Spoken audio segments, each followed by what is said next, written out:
Okay, guys, game of the day. I'm really happy with this one. This is going to be a good game of the day today. Starting off with a bonus clip, which is nothing crazy, but a little thing I always have vaguely in the back of my mind when I'm playing Skyhammer, and I've recently started to work on and think about.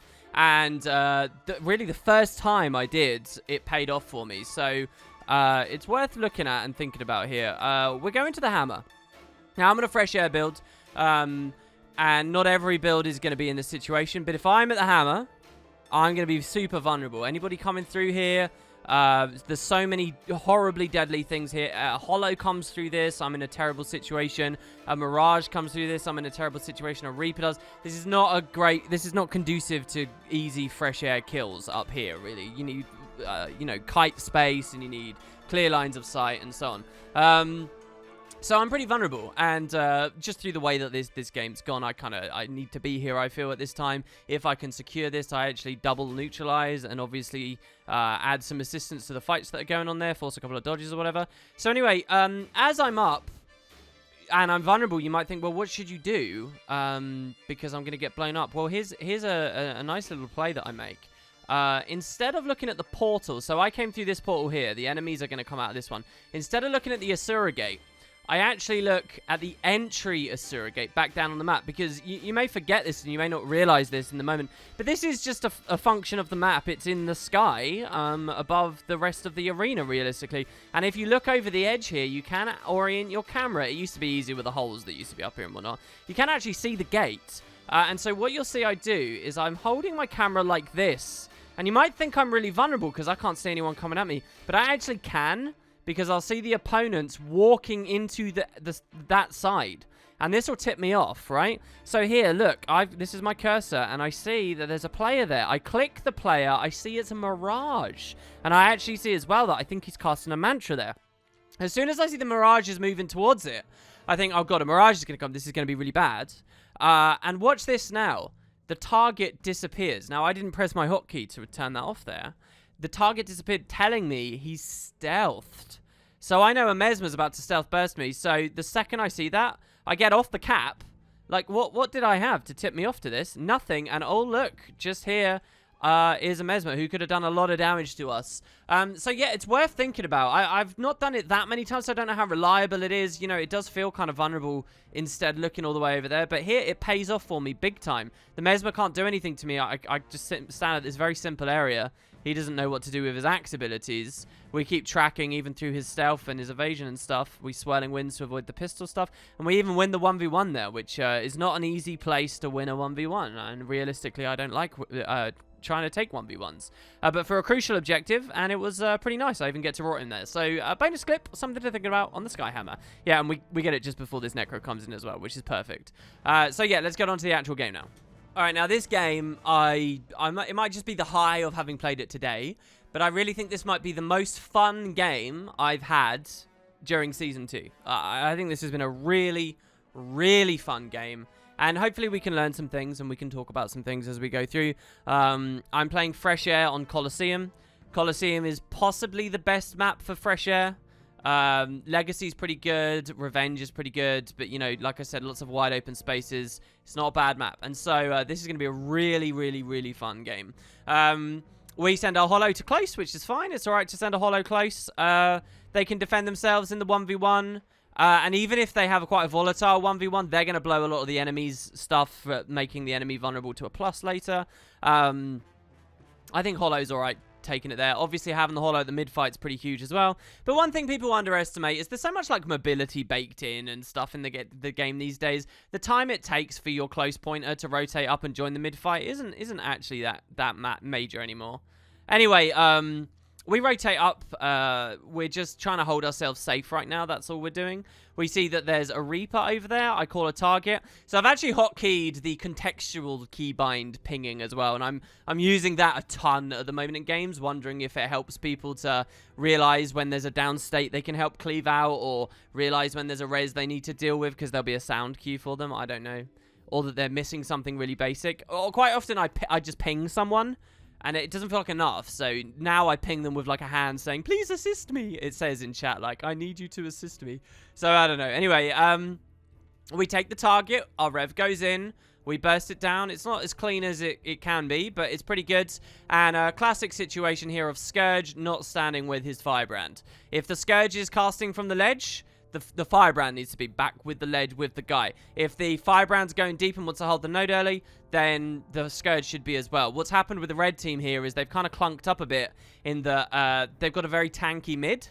And they left their two super defensive supportive characters, because this is a defensive Tempest you can see here.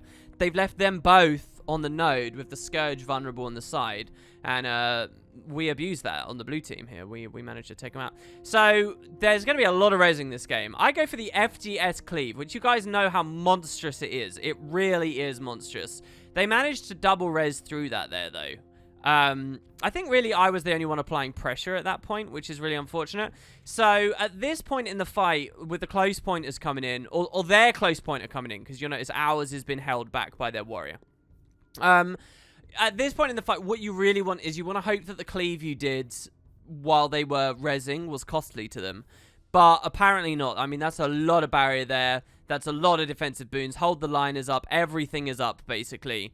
And it's not looking like a good mid. Nonetheless, we do continue to rip through them with the FGS. We take a big plasma beam. We get a second kill, but my team is not really supporting the pressure. They've peeled out slightly. And I've got to peel out as well now because of the pressure on me. My heal skill is down.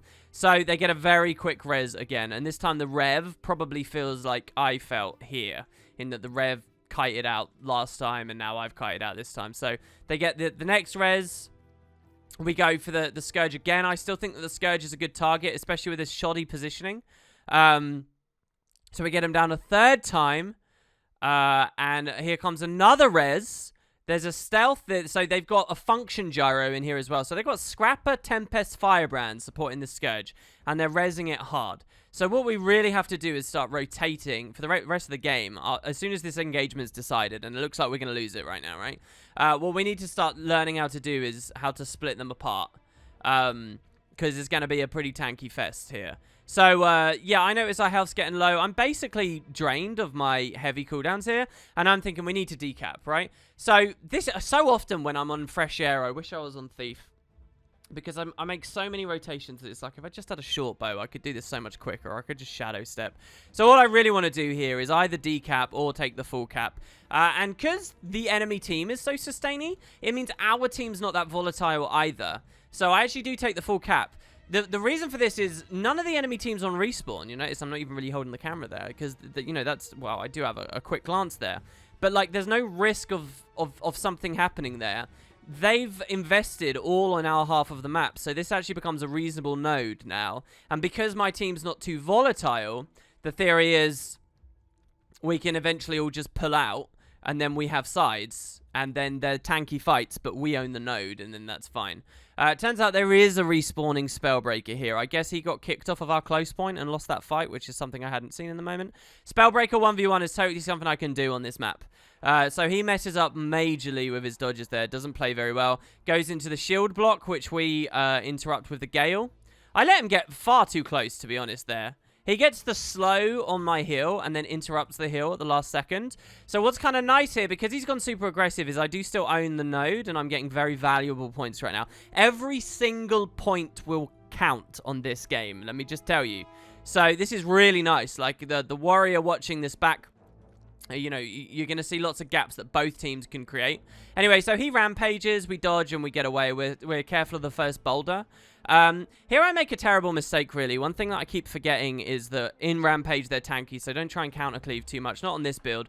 On more Condi-oriented builds, perhaps. Anyway, so we're kiting, and then the second he turns around to go for the full decap, I know I can re-engage. This is my best opportunity right now. I don't fancy the mid, which is looking ugly, and, you know, they've got all that support and stuff there. It's not really about neutralizing. It's just this is an actual matchup I can deal with on this map versus Spellbreaker, and I'm fine with that. We've got the assistants coming in as well. Unfortunately, I mean, look at him. He's not doing anything, which is a real shame, I think. There's a full counter, so I dodge away and hopefully don't get procced by it. And me and the Rev finish the warrior off, but right in time for the Firebrand and stuff to come in. So if I played that slightly better, there's a chance that maybe we could have got the kill earlier. We interrupt the first res attempt, but a Well of Blood goes down anyway. And then the firebrand comes back in. So there's another res. We kill the Scourge during all of that resing. Now they're resing the Scourge. I mean, just look at this, guys. And finally, we get a stomp. So that's the actual first kill that I've witnessed. And we actually managed to snowball this fight reasonably well now. We've got a lot of momentum. I immediately get off the body and provide some line back for this guy, who really needs it. And you see how I place the Dragon's Tooth here? That's in case the warrior stun break dodges forwards towards his target. He gets a nice full counter there. I have to say close enough for the tether, but not too worried. We dodge his F1 on the Great Swords. He manages to pull me there, which I think is a bit cheesy. And the Twist of Fate was totally unnecessary for me there as well. He's sustaining really well. This is what I don't want, to be honest. But we get the kill, and so that's good. And they've been doing well enough on sight, or on close, sorry, that we can just watch for the respawns here. So this is a nice opening now. We've managed to bail out of mid. We've baited them away from mid. Scored a neutralize with our Ellie, if you look there, who's now been pushed away by the enemy Scourge, but who respawned a minute ago. But this isn't bad, and we've done some good close pointing. So, yeah, the Soul Beast goes down as well in a tricky position. Immediately transfuse. I mean, we're watching Mercy. I think that he's running the Mercy signal. We'll see some procs of that later. We're looking at transfuses. We're looking at function gyros. We're looking at Arcane Resurrection, I think, as well, on the Tempest. There's a lot of stuff. Right, to continue along, we're obviously flirting with mid there. We have sides, so we don't really need to play hard for mid. So we pull out, and I'm actually really worried in this exact moment here, because the Soul Beast, if he aggresses me, can take me. I can't beat a Soul Beast in the same way that I can a Spellbreaker on sides. So I want to be matched against the Spellbreaker, not the Soul Beast. So I'm really not feeling good right now. I'm looking at the minimap, and I'm noticing that my ally Hollow is rotating off, which leads me, if this Soul Beast realizes the Soul Beast has got an opportunity to follow me, and I can't fight him, all I can do is run from him and inevitably just give him the node. So I really don't want that. And I look, and I'm like, please don't follow me. And he stops following me. So I'm like, oh, thank Christ for that. That could have been really, really bad. Because the Hollow wants to be freed up to move on. He doesn't want to be in a situation where he has to babysit me. So anyway, I tempt fate and decide, should I go back towards mid? But the Soul Beast is still watching. So what the Soul Beast is doing right now is he's trying to guard me off of mid. But it's going to twig that he can be the aggressor, not the defender in a second. Because obviously, like, I'm the prey. And me running in this way is really making that very obvious. So I'm trying to re-enter mid via the alternate route now. And I'm really scared that the Soul Beast is going to realize what's going on. And he has. He's pushed up. He's ignored the hot engagement right next to him. He's ignored defending close, and he's pushed up. And so this is a great rotation from him. And really, I'm in one of these awkward situations where it's like, well, crap, what do? I look at my team. No one's dead. I'm not going to get a respawn assistance soon. So I try my luck, and I go for the fight. I eat his Warhorn 4, which isn't very good. We get a blind on him. He didn't fully decap. So here I was thinking of leaving, but he hasn't fully decapped, which I'm really happy about. I think he thinks he has. So we avoid the muddy terrain and just, like, get back on the node a bit. He eats the plasma. By the way, just a little thing. You can steal their plasma, the Soul Beast. You can, the enemy teams can pick them up. They're not like conjure weapons. They should be. But, so anyway, there's no opportunity for me there. And I've just got to leave. So this is a beautiful game, I think, in so many ways. What this actually demonstrates is a very awkward rotation. Had the Hollow managed to stay, the Hollow was having success here before. But I've been kept out of these engagements here with the way that I've moved. The Soul Beast making that rotation there is I've lost that. And you notice we've actually just been trip capped now. One of the enemy team even had the liberty to come and threaten a plus, you saw a second ago. So here I'm looking behind because I'm hoping that my allies are going to flee from mid and curl back towards home. And then when I see that movement, I'll go in. And you see these guys playing around down here near this warrior. I was hoping that was what was going on. And if they drag the warrior with them, fine. I'll take a 2v2 and we'll kill the warrior with focus pressure and then we'll kill the other. I'll take a 2v2. I just won't take the 1v1. But it doesn't happen. So I decide to go far, which I know is open. And really clunky here as well as I do it. Now the Hollow's looking to come back. And so it's just not feeling very good right now. And the enemy team manages to equalize very well on this. So a bit unfortunate. Once again, just as I did earlier, this is actually going to be looking for the full cap because I'm not going to do anything 2v3 here, you know, with my Guardian there. The Guardian decides to go for shield. And our Rev got killed south of mid. So I pick up this node. I know that none of the enemy team's on respawn, so it's actually okay to leave. We take one quick glance, and there's the Scourge. Oh, I didn't see the Scourge till he marked me. So I've got to 1v1 the Scourge now. Now, the Scourge matchup, there's an unsupported Scourge. So this is okay. I can kill Scourges. If you watch Season 1, you'll see I do it a lot, right? You know, we burst them, we trigger Last Gasp, and the barrier, you just walk away. Let the barrier run out, let the protection of the Last Gasp run out, push back in, and you can do it. But very good Scourges are very good at maintaining... so let's talk in ranges. You guys enjoyed this last time I did this on Game of the Day. My kill potential is 900 range. His poke potential is 1200 though. So Scourges that are good at playing with the last 300, keeping me just out of sight, keeping the weakness and just that little bit of pressure and the chill and stuff, that utilizing that last 300 points of range, they can do very, very, very well against me. And Fresh Air is not necessarily a counter in a 1v1. And you'll notice this guy's doing this very well. He's got that potential with both his staff and his shade summons. So, and look at how aggressively this guy, you know, like I think a lot of low tier play, you see people would just charge the node. This guy doesn't, right? He's unloading the stuff and he's pushing me. So I cleanse and I push back in because I know I have to actually accomplish something here. I can't go from a dud engagement against the Soul Beast to a dud engagement against the Scourge, right? So, we're flirting with him, really, right? Like, we're playing with the range as best we can. We get a plus in, and I notice that my guy's got sword. It's become a 2v2, and we've got the firebrand here. And look at how well this guy's using his marks. I really, really like it. This is the value of having that staff there.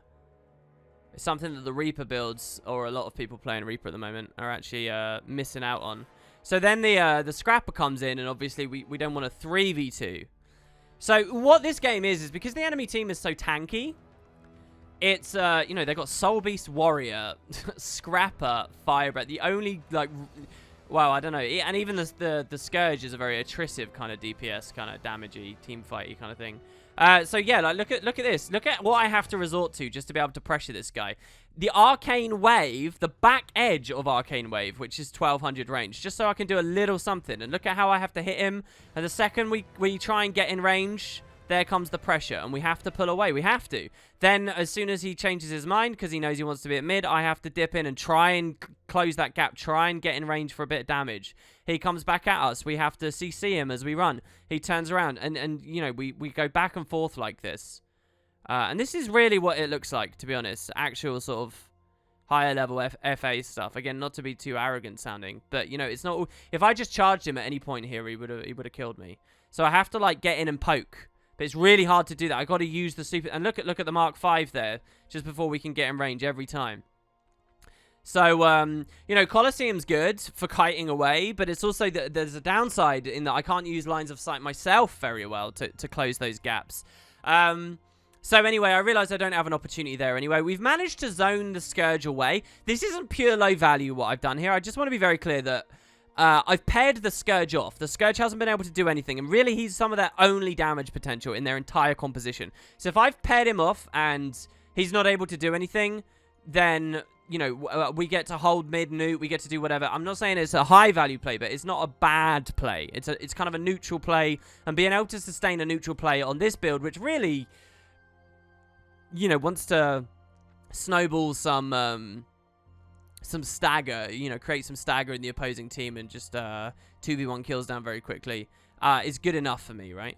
So anyway, we're back on him, and I double ping it, hoping that my ally will do something. I get frustrated there. I mouse over him because I think this is wrong. What's the Tempest doing here? He's charging to the node because he thinks the node is all that matters. But what's on the node is a Scrapper. What he could have done is push really aggressively here to the Scourge with me, who's a little bit away, and we could have bodied this guy. And worst case scenario, the Scourge will walk for the help of his Scrapper. Or the Scrapper's going to have to come out to function Gyro and whatever, and then we'll get the decap. There's no point doing this. And as soon as you let them get together, they're more, you know, our win condition for that 2v2, I think, is lost. And that's a very intuitive thing for me. I'm like, well, you've got to hit the Scourge first. Whether you do it next to the node or a couple of meters before the node, it's kind of irrelevant. Anyway, so I see no opportunity there, right? So I look back over here. Now, here's a firebrand on his own. But again, I kind of need someone with me here. So the firebrand's actually a little bit squishy, and he's running a sword. So I'm not entirely sure whether, you know, we really have a great opportunity here. Awesomely, the firebrand makes a huge mistake here and allows me to decap. So it's very heavy rotation, but if the firebrand had followed, it wouldn't necessarily be so. But we get the decap. We knock the... oh, this was really nice. My God, there's so many things I want to talk about in these videos, and I don't get an opportunity to. Let's rewind ever so slightly here. Sorry, guys. Wait, why is VLC not letting me rewind? Oh, I'm playing with the wrong settings here. Here we go. So, yeah, the firebrand's kind of bailing out, so it's a bit heavy. All I want is the neutralization here right now. And we obviously can't knock this warrior down, who immediately goes into shield block. So normally, what I'm itching for right now is I'm like, oh man, I really want to knock that down. That's really frustrating. Because I could burst him. And then brilliantly, I noticed that I have the allied Tempest uses Gale, the same ability. He Gales instead of me. I know what a Gale looks like. And the second he Gales, I Plasma Beam. Right? And that's something you want to watch for as well when your allies provide the crucial CCs for you. You know, always be vigilant of that. So we get the kill on the warrior there. I look back there because I'm really frustrated that they stomped that out. I know it's a warrior and it can vengeance, but you know, in case someone else comes in and maybe you can swing something. But I really think that we need as much value as possible. We are losing right now, yeah? I was going to say we are in the losing position, right? Yeah, but yeah. So at this point, I'm like, we need damage. So what do I go for? It's sword time, baby. It's sword time. So, yeah, we push up. We've got lightning flash. We know we need this. We need, like, a big swing with the sword and with the fiery greatsword combo. With that, we can, you know, pull magic out of a hat. So anyway, I noticed that my Tempest is rotating towards close. And I'm like, do I want to kill a Tempest with the Soul Beast? Or is it going to be better to come to mid? I decide that mid is probably the better choice because we have number advantage here right now. And we go for the Scourge. The Firebrand moved away from him and let me just blow him up with the team. And obviously we get the instant reap now. So no more reses. Thank you very much. We also then have just the strength of the Fire Greatsword itself. This guy goes Renewed Focus. Really not sure what build this is. And this is beautiful. I realize that there's a great opportunity here. I can use the 3 against the wall while he's standing on it. And as long as he's in the hitbox, we do damage. And so we get 20,546 damage in a single skill there, which is awesome. That's our 7th kill without any deaths there. So we get the buff. And we look towards far, where I've got a downstate hollow. We look to swing this. Similar position here. I can use the 3 against the wall. We do reasonable damage, but I think he full counters in the middle of it, so we can't really do anything. Now, I'm outnumbered, but it's not a volatile situation of being outnumbered, because the scrapper really can't do too much to me. Nonetheless, I lightning flash away, because we've got our half of the map right now. These 2 players coming in towards me, I'm not going to hold that node for very long. And the respawning Scourge is there, and I notice, so instead I come up this way. Going towards mid wouldn't help. This guy grabs the shield, so we have both artifacts now. And I can take this small matchup here. With the swords, I reckon we can hammer down the warrior. And then all we got to do is pressure before the function gyro does anything. Plasma beam kind of doesn't land there, unfortunately. And as well, unfortunately, this guy's just standing on the enemy capped node, which I don't think he had to be doing. If he gave me a staff wall, if that empower hit me, that would have been really nice. Now he comes out and actually helps me, which is good. Get the Aegis and whatnot. We are outnumbered now, though. We're 3v2.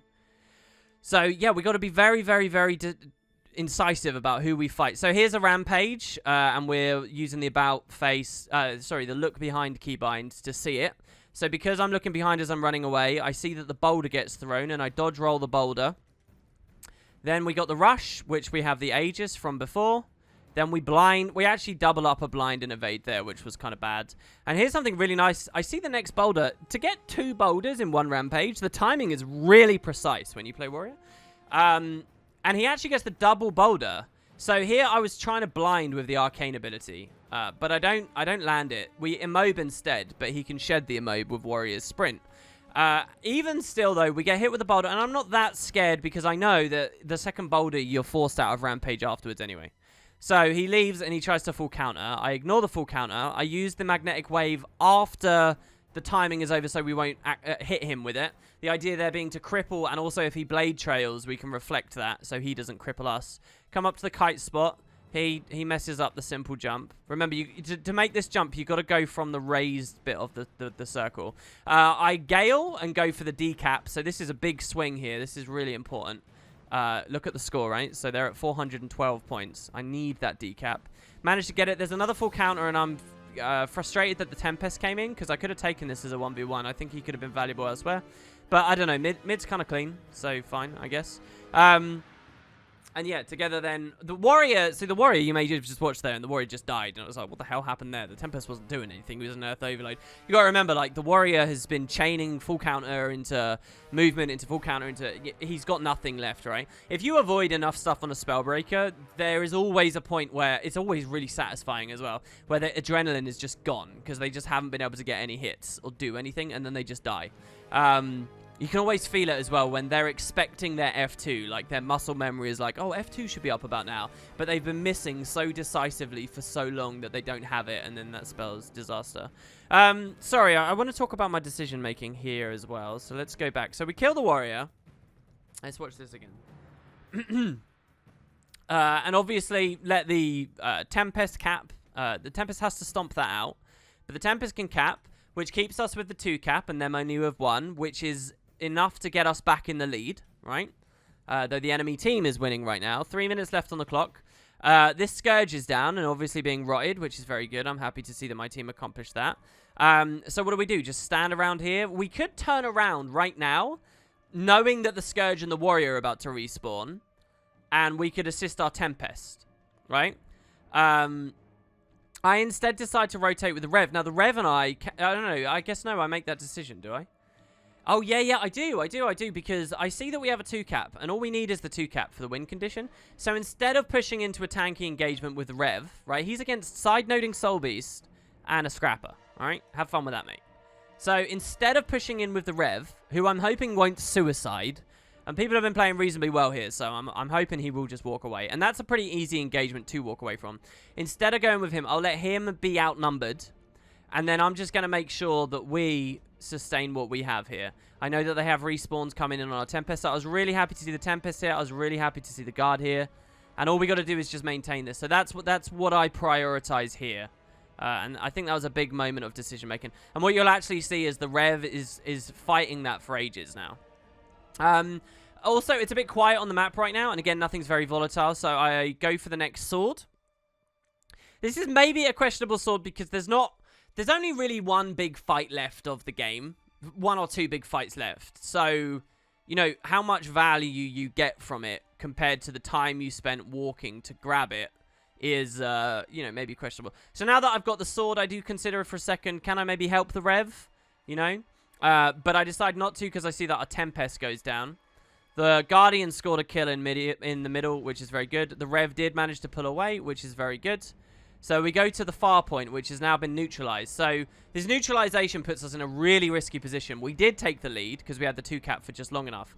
But it's been neutralized and one of our guys is down. So this could be a big misplay from me, and I would be open to hearing it.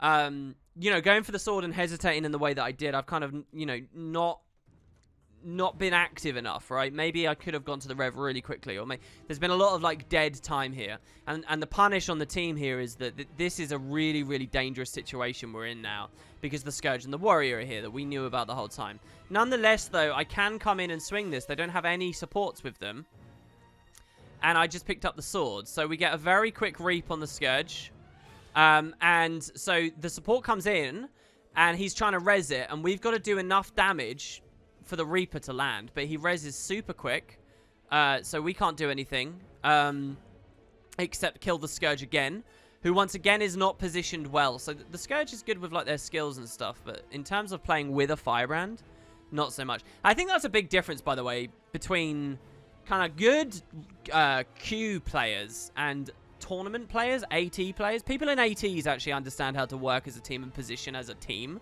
but a lot of people in Qs sort of don't. And you're seeing that here. Like, this Scourge isn't playing bad, except they're playing bad from the perspective of utilizing support, which is hilarious considering their comp. Anyway, so we kill him, and we do it with the Rev there, which is really nice. We also get really big pressure on the Firebrand. Now I want to show that we've been neutralized everywhere on the board now. So it's kind of really important that we get some kills here. We take another FGS-3, and we just kind of blow everyone up here at the end of the game. Like, for such a tanky game, I think this was why I found this so fun in the moment. For such a tanky game, let's just watch how this final fight goes. We come rocketing in, score a kill, blow the res trait from the firebrand there. He wasn't on mercy in the end, was he, actually? He was just rezzing really quickly. And we blow his merciful intervention. The Scourge is here. Eats a really nasty Phoenix right there. The Rev realizes that there's a good target and comes to hammer it out with me. The enemy Firebrand goes for a res, and we just fire a Greatsword through him, blowing the Firebrand up here as well. And we can even smash him against the logs if we want. And look at this, the Prime Light landing at the same time as our the sword turbocharging everything. This warrior is in Rampage right now, right? He is really tanky in Rampage. And so watch. Rampaging warrior. When am I going to take the target here? All right, he's at 78% health. And we chunk him to death straight away. I think he eats a Shackling Wave at the same time as well there. Maybe? Oh, no. I think Shackling Wave was executed as well. Prime Light obviously throwing him off the node too. And with that, we cap the node and get our final point. So, just a crazy game really where we got to rotate around and be very careful about where we went, about what we chose to fight. And I don't know, it's really funny because I feel like I didn't make any big mistakes that game. But every time I do a game of the day, I'm like, I don't know about this rotation anymore. There's always something that I think, something major as well that I can do better. I don't know if that's a sign that I'm a terrible player or what. Anyway, there you go, guys. I wonder what you all think. And I'll see you for another game of the day tomorrow.